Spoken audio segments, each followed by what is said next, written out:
Halo guys, assalamualaikum. Jumpa lagi dengan saya Rizal. Oke, hari ini saya nak share resepi dengan korang semua. Cara buat paprik campur. Ini resepi ni untuk berbuka puasa. Siapa-siapa yang kat rumah tu tak tahu nak buka puasa lauk apa, korang boleh tengok video ni sampai habis, kemudian boleh try cuba dekat rumah. Alright, tengok sini kawan-kawan. First kita ada udang sotong ayam. Ni dah nama campur, kena campur lah semua. Nanti mesti ada komen nanti ni, makanan laut dengan makanan darat tu boleh campur.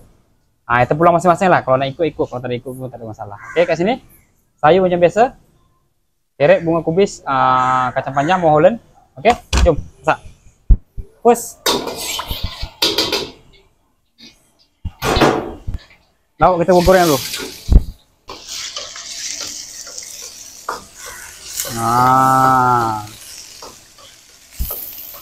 Okey, bawang putih kena tumis dulu. Kita tumis bawang putih dulu. Kita ketuk dulu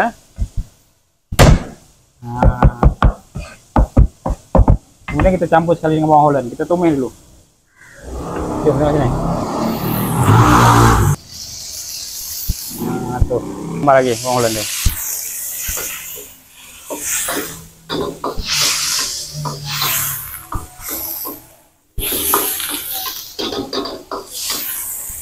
Dah macam tu baru kita masukkan sayur-sayur tadi. Masuk je semua, kita campur je. Jadi kita tumis balik.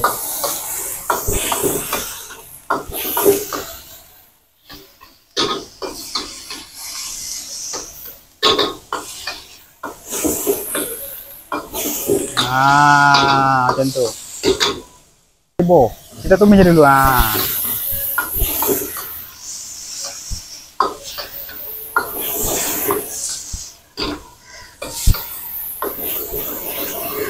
Kita tumis dulu, kita betul-betul tumis, bagi-bagi smoky. Tu dia.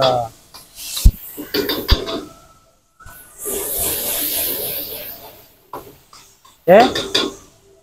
Kemudian baru kita masukkan air. Air jangan banyak sangat, sikit je. Macam tu. Kita buat pekat-pekatnya. Correct? Sekarang untuk proses ini. Terus siram. Kemudian secili. Ni aji sikit je. Gula sikit. Kemudian kicap sotong. Kicap sotong 3 sudu. Kemudian sambal belacan. Okey.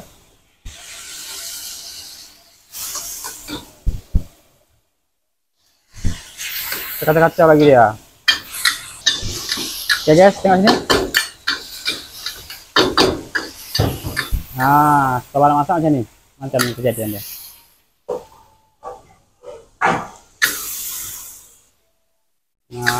Kemudian last kali baru kita taruh apa?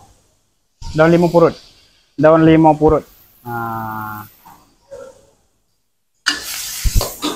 Kemudian cili padi, tengok sini. Dah mau dia paprik, dia kena pedas tau. Macam ni.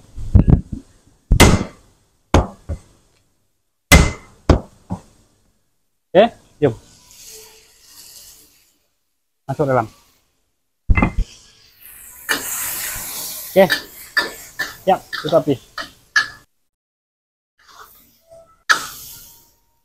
Paprik campur pekat likat pedas, mantap. Okey. Okey. Siap guys.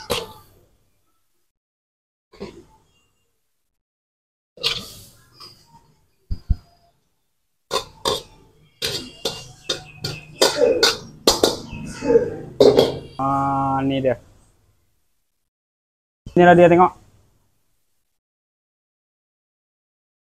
Bau dia. Bau dia memang menyelerakan. Tapi tak boleh makan lagi Kita puasa guys. Alright. Selamat mencuba. Jangan lupa follow, like, komen, subscribe dan selamat berbuka puasa. Salam Ramadan. Bye bye. Assalamualaikum.